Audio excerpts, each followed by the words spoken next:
Good morning, students. I am your science teacher Sushmita Roy.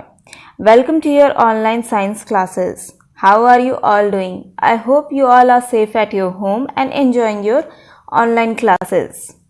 Students, today we will study about our nervous system. So, what is our nervous system? आप क्या करते हैं जब आपके हाथ पर कोई मॉस्किटो आकर बैठता है और आपको काटता है? आप क्विकली अपना हाथ शेक करके उसे हटा देते हो। क्या होता है जब आप ऑरेंज खाते हो और वो आपको खट्टा लगता है? इसके अलावा आप बहुत सारी एक्टिविटीज़ करते हो जिसका आपको पता भी नहीं होता, जैसे आप अपने आप सांस लेते हो, आपका डाइजेस्टिव सिस्टम अपने आप वर्क करता है। ये सारी एक्टिविटीज़ या हम जो कुछ भी फील करते हैं वो हमारे नर्वस सिस्टम की वजह से ही पॉसिबल होता है। Nervous system is a network of nerves and cells that carry messages to and from the brain and spinal cord to various parts of the body. हमारा नर्वस सिस्टम नर्व्स का बना हुआ एक नेटवर्क है जो हमारे ब्रेन से हमारे बॉडी पार्ट्स को सिग्नल भेजता है कि हमें क्या करना है, और हमारे बॉडी पार्ट से मैसेजेस हमारे ब्रेन तक भेजता है ये बताने के लिए कि हमारे आसपास क्या चेंजेस हो रहे हैं। हमारा नर्वस सिस्टम 3 ऑर्गन से मिलकर बना है: brain, spinal cord and the networks of nerves, जो हमारी बॉडी के हर एक पार्ट में प्रेजेंट होते हैं। आइए नर्वस सिस्टम के डिफरेंट पार्ट्स के बारे में डिटेल में स्टडी करते हैं। ब्रेन का वेट 1.4 kg होता है और हमारे ब्रेन से करोड़ों नर्व सेल्स कनेक्टेड रहती हैं जिन्हें हम न्यूरॉन्स कहते हैं। हमारे स्कल के अंदर हमारा ब्रेन प्रेजेंट होता है। स्कल के अंदर एक फ्लूइड या लिक्विड भी होता है जो हमारे ब्रेन को और स्पाइनल कॉर्ड को इंजरीज से बचाता है। इस लिक्विड को हम सेरेब्रोस्पाइनल फ्लूइड कहते हैं। हमारे ब्रेन के 3 मेजर पार्ट्स हैं: cerebrum, cerebellum and medulla oblongata or brainstem. Now we will discuss about cerebrum in detail. हमारे ब्रेन का सबसे लार्जेस्ट पार्ट सेरेब्रम होता है। इसमें बहुत सारे फोल्ड्स और ट्विस्ट पाए जाते हैं। आप देख सकते हो ना, इसमें कितने सारे ऐसे छोटे छोटे फोल्ड्स बने हुए हैं, इन्हें हम कॉन्वोल्यूशंस कहते हैं। सेरेब्रम हमारे थिंकिंग यानी जो कुछ भी हम सोचते हैं, इंटेलिजेंस यानी हम अपनी सोचने की शक्ति से जो कुछ भी करते हैं, मेमोरी यानी याद करने की शक्ति, रीजनिंग यानी कोई भी काम करने से पहले उसका अच्छा बुरा सोचना, सही है गलत है ये सब कुछ सोचना, एंड इमेजिनेशन जो कुछ भी हम इमेजिन करते हैं उन सब में हेल्प करता है। इसके अलावा सेरेब्रम हमारे बोलने, देखने, सुनने, टेस्ट करने और स्मेल यानी सूंघने में भी हेल्प करता है।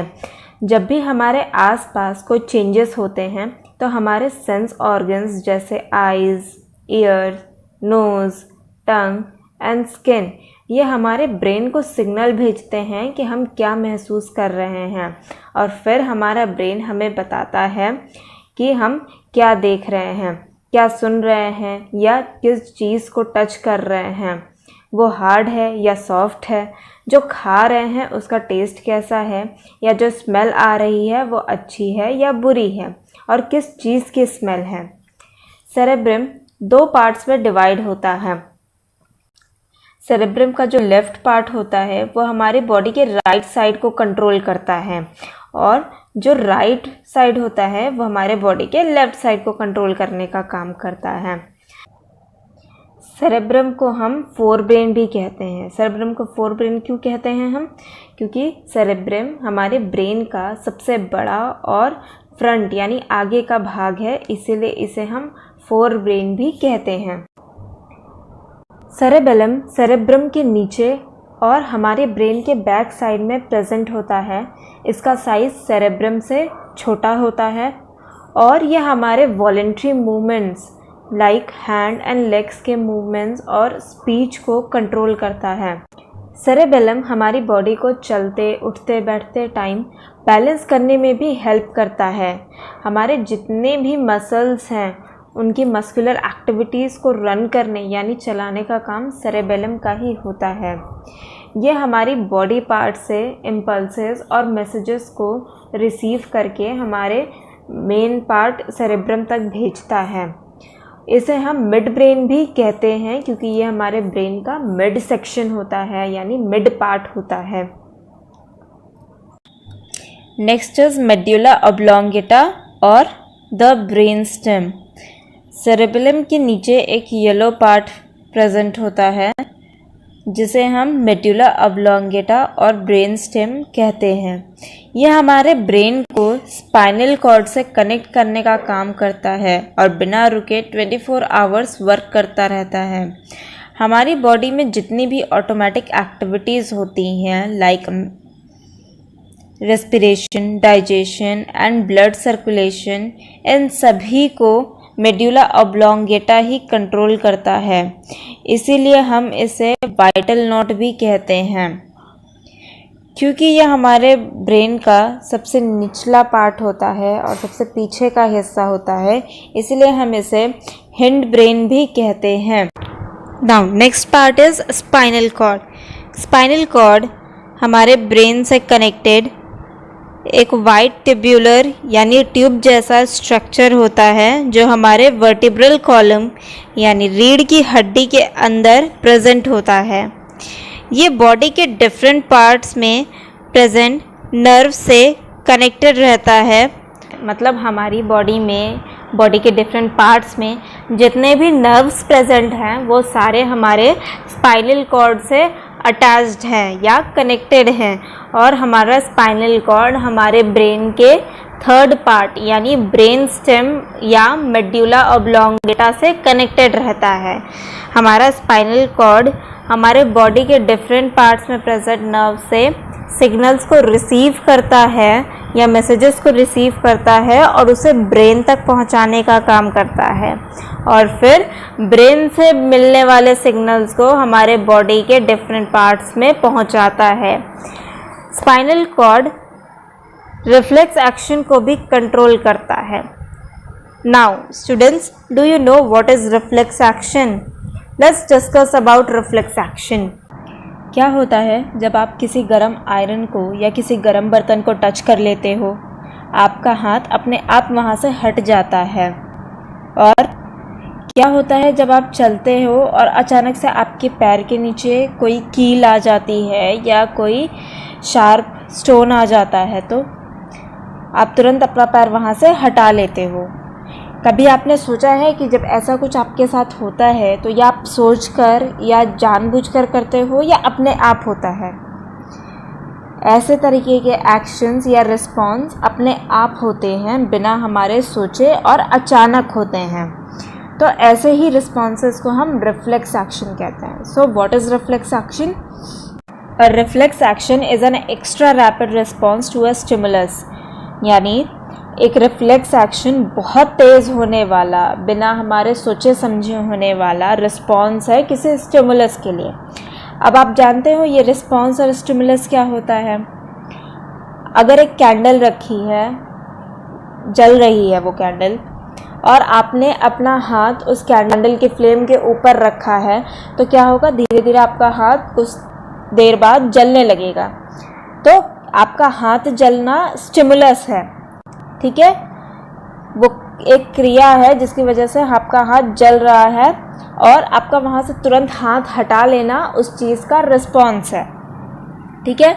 ऐसे ही अगर आपको कोई मॉस्किटो काट रहा है तो उस मॉस्किटो के काटने से आपको ईचिंग होगी या पेन होगा, वो ईचिंग और पेन आपका स्टिमुलस है और आपका वहाँ से हाथ को हिला देना या उस मच्छर को उड़ा देना आपका रिस्पॉन्स है। सिमिलरली जैसे ही आप प्रेस को टच करोगे या आयरन को टच करोगे तो आपका हाथ जलेगा, वो हाथ जलना आपका स्टिमुलस है और आपका हाथ हटाना वहाँ से रिस्पॉन्स है। और अगर किसी नुकीले कील पर या नुकीले पत्थर पर आपका पैर पड़ता है तो आपको पेन होगा, वो पेन आपका स्टिमुलस है और आपका पैर हटा लेना वहाँ से रिस्पॉन्स है। आप कभी कदार कुछ देखकर डर जाते हो और चिल्लाते हो, तो आपका डर जाना स्टिमुलस है और चिल्लाना आपका रिस्पॉन्स है। कभी कभार आपको कोई चीज़ बुरी लगती है तो आप रोने लगते हो, ठीक है, तो बुरा लगना स्टिमुलस है और रोना आपका रिस्पॉन्स है, गुस्सा करना आपका रिस्पॉन्स है। आई होप आपको क्लियर हो गया होगा कि स्टिमुलस और रिस्पॉन्स क्या होता है। Now next point is they receive responses from the spinal cord, यानी जो हमारे रिफ्लेक्स एक्शंस होते हैं वो हमारे स्पाइनल कॉर्ड के थ्रू कंट्रोल किए जाते हैं। हमने अब तक पढ़ा कि हमारा स्पाइनल कॉर्ड ब्रेन से सिग्नल्स को या मैसेजेस को रिसीव करके ब्रेन तक पहुंचाता है और फिर ब्रेन बताता है कि हमें क्या करना है उस सिचुएशन में, फिर उस मैसेज को स्पाइनल कॉर्ड बॉडी के डिफरेंट पार्ट्स में पहुंचाता है। बट जो रिफ्लेक्स एक्शंस होते हैं वो इतने फास्ट और इतने क्विक होते हैं कि हमारे नर्व्स को टाइम नहीं मिलता कि वो उस सिग्नल को ब्रेन तक पहुंचा सके। तो स्पाइनल कॉर्ड से ही हमें वो मैसेज मिल जाता है कि हमारे उस मसल को या जहाँ पर पेन हो रहा है उसका रिस्पॉन्स हमें कैसे करना है, तो इसका रिस्पॉन्स हमें वहीं से मिल जाता है। फॉर एग्ज़ाम्पल, अगर आप अपना हाथ कैंडल पे रखोगे तो कैंडल से हाथ हटा लोगे, आपकी आँख में अगर कुछ गिर जाएगा तो आपकी आँखें तुरंत बंद हो जाएंगी। ये सारे एक्शंस क्या हैं? रिफ्लेक्स एक्शंस हैं।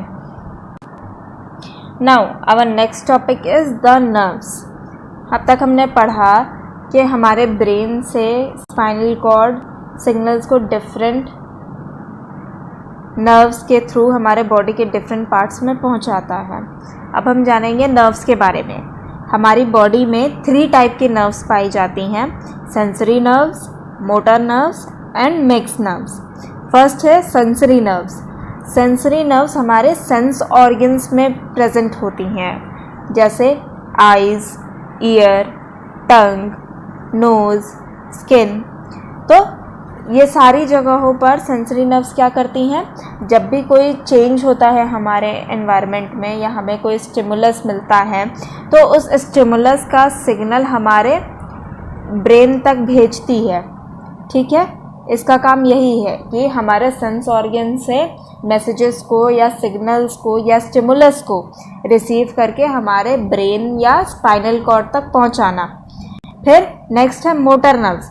अब जब सेंसरी नर्व्स, जैसे हमने किसी चीज़ को उठाना है या हमारा हाथ जल गया है या हमें कुछ करना है, तो वो सिग्नल हमारे स्पाइनल कॉर्ड और ब्रेन को भेजती है कि ये काम करना है।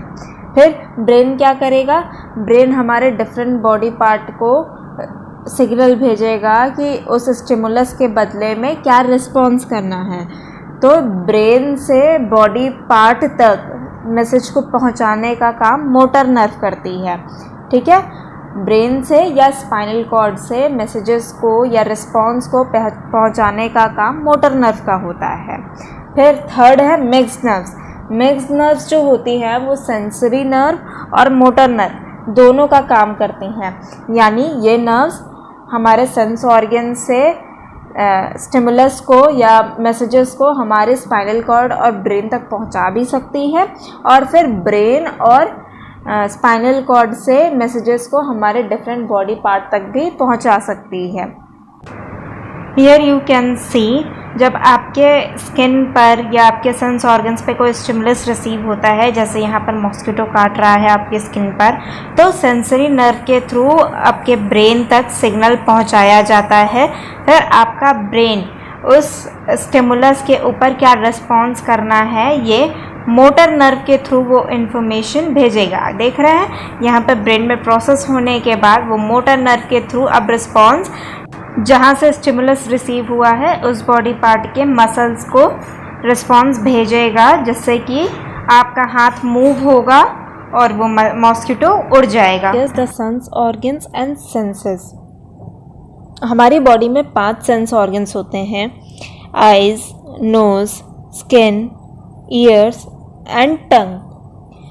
सेंस ऑर्गन्स की हेल्प से ही हम अपने आउटर वर्ल्ड मतलब हमारे आसपास जो कुछ भी है या हम जो कुछ भी फील करते हैं वो सब कुछ कर पाते हैं। सोचिए, अगर आपकी आंखें नहीं होती तो क्या आप आसपास इतने ब्यूटीफुल चीज़ें देख सकते हैं, जैसे flowers, trees, beautiful colours, mountains, reverse, houses, buildings, क्या ये आप सब देख सकते? नहीं ना। वैसे ही हम जो कुछ भी खाते हैं सबसे पहले हम उसे सूंघते हैं, स्मेल करते हैं, उसकी स्मेल हमें अच्छी लगती है, हम तभी उसको खाते हैं। ठीक है, तो टेस्ट के लिए स्मेल भी इम्पॉर्टेंट है और सांस लेने के लिए भी हमें नोज़ की ज़रूरत होती है। उसके बाद स्किन, हर एक चीज़ को हम अपने आसपास छू कर टच करके ही समझते हैं या पहचानते हैं, फील करते हैं, इसीलिए टच करने के लिए हमें स्किन चाहिए।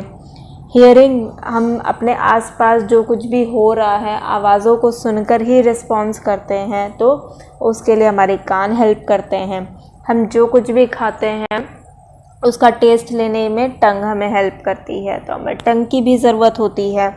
आइए देखते हैं कि सेंस ऑर्गन्स हमारी और कैसे हेल्प करते हैं और हमारे लिए क्यों इम्पॉर्टेंट हैं। First is eyes.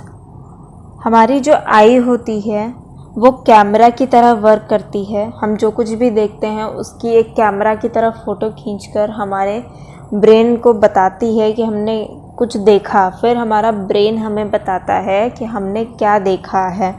ठीक है, we should take care of our eyes. हमें अपनी आँखों का ध्यान रखना चाहिए, क्योंकि अगर हम अपनी आँखों का ध्यान नहीं रखेंगे तो हम अपना एक सेंस ऑर्गन लूज़ कर जाएंगे, जिसकी वजह से हमें बहुत सारी प्रॉब्लम्स आ सकती हैं। आइए देखते हैं आई कैसे वर्क करती है। हमारी आईज़ के सेंटर में जो ब्लैक कलर का सर्कल दिखाई देता है उसे हम प्यूपिल कहते हैं। प्यूपिल के थ्रू ही हमारे आसपास जो भी लाइट प्रेजेंट होती है वो हमारी आँखों के अंदर एंटर करती है। अगर अंधेरा होगा तो हमें कुछ आसपास दिखाई नहीं देगा, तो चीज़ों को देखने के लिए हमें लाइट की ज़रूरत होती है। चीज़ों से जब लाइट रिफ्लेक्ट होकर हमारी तरफ आती है तो ही हमें चीज़ें दिखाई देती हैं। तो उस लाइट को प्यूपिल के थ्रू जब वो एंटर करता है तो हमारी आँखों के पीछे एक पर्दा बना हुआ होता है जिसे हम रेटिना कहते हैं। रेटिना पर उसका एक पिक्चर बन के आता है। ठीक है, फिर रेटिना उसको नर्व सिग्नल्स में कन्वर्ट करके ऑप्टिक नर्व के थ्रू हमारे ब्रेन में भेजता है और फिर हमारा ब्रेन हमें बताता है कि हमने क्या देखा। हमें अपनी आँखों को हेल्दी रखने के लिए ढेर सारी ग्रीन वेजिटेबल्स और विटामिन ए रिच फूड खाने चाहिए, जैसे कैरेट हो गया, डेयरी प्रोडक्ट्स हो गए, जिससे हमारी आँखें हेल्दी रहती हैं। विटामिन ए हमारी आँखों को हेल्दी रखने के लिए इम्पॉर्टेंट होता है। इसके अलावा हमें कभी भी कम लाइट में या बहुत ज़्यादा लाइट में पढ़ना नहीं चाहिए, जिससे हमारी आँखें थक जाती हैं, हमारी आँखों पर बहुत ज़्यादा प्रेशर पड़ता है। सीधे डायरेक्ट सनलाइट में हमें नहीं निकलना चाहिए। आँखों पर चश्मे पहनने चाहिए या गॉगल्स पहनने चाहिए, जिससे कि हमारी आँखें सनलाइट से प्रोटेक्ट हो सकें, क्योंकि उससे भी हमारी आँखों को दिक्कत हो सकती है। अगर हमें साफ साफ दिखाई नहीं देता तो हमें स्पेक्टेकल्स यानी चश्मों का यूज़ करना चाहिए। ठीक है, वरना हमें साफ नहीं दिखाई देगा और हमारी आँखें धीरे धीरे और कमज़ोर होती जाएंगी। इस तरीके से हम अपनी आँखों का ध्यान रख सकते हैं। Now next is years. हम अपने आसपास जो कुछ भी सुनते हैं वो हमारे कानों के थ्रू वाइब्रेशंस के रूप में, ठीक है, वाइब्रेशंस क्या होते हैं? छोटी छोटी वेव्स होती हैं साउंड की, जो हमारे कानों के थ्रू एंटर करती है एक्सटर्नल ईयर से, और फिर मिडिल ईयर में ईयर ड्रम प्रेजेंट होता है, जिसे हम कान का पर्दा भी कहते हैं।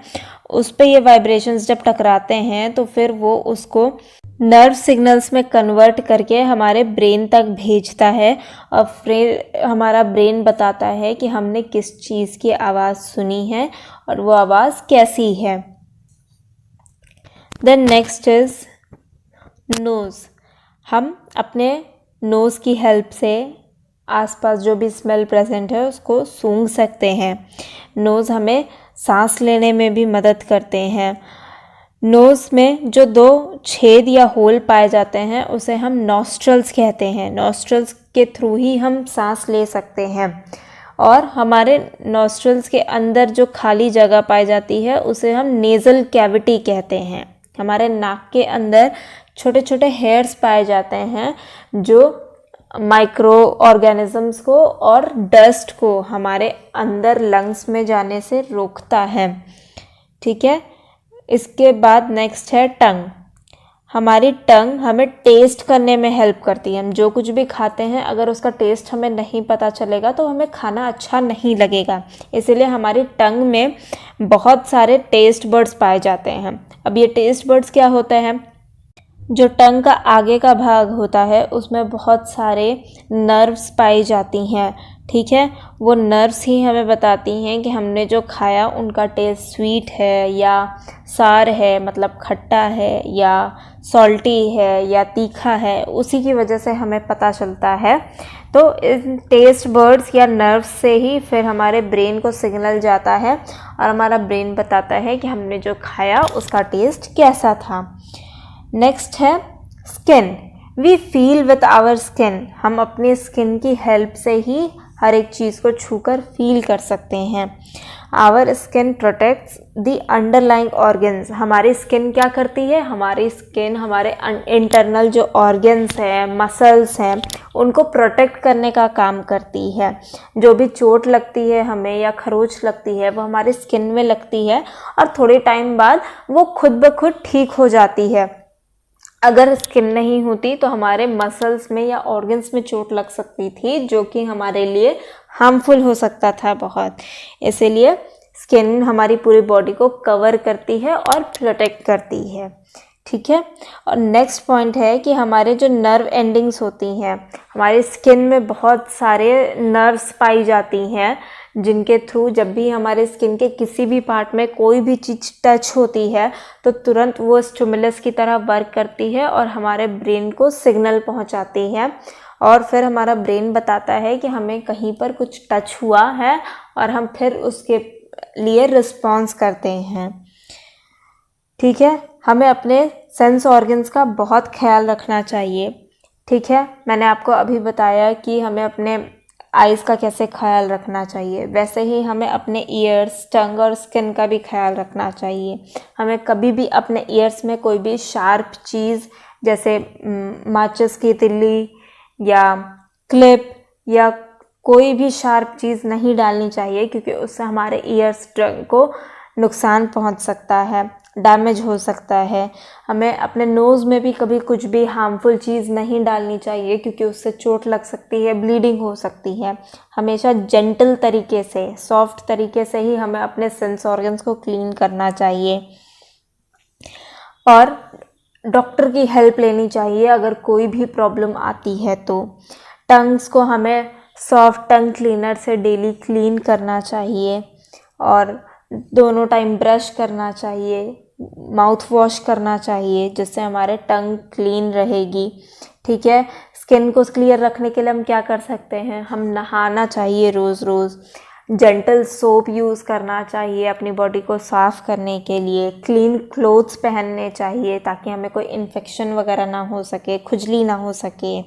और इसके बाद भी अगर कोई प्रॉब्लम हो जाती है तो हमें तुरंत डॉक्टर को कंसल्ट करना चाहिए कि कैसे ठीक होगा। और अपनी बॉडी को और सेंस ऑर्गन्स को हेल्दी रखने के लिए हमें green vegetables, fruits, cashew, nuts, ये सब कुछ खाने चाहिए जिससे हमारी बॉडी को प्रॉपर अमाउंट में न्यूट्रिशन मिल सके। That's it for today's class, students. Thank you for watching. Stay at home and stay healthy.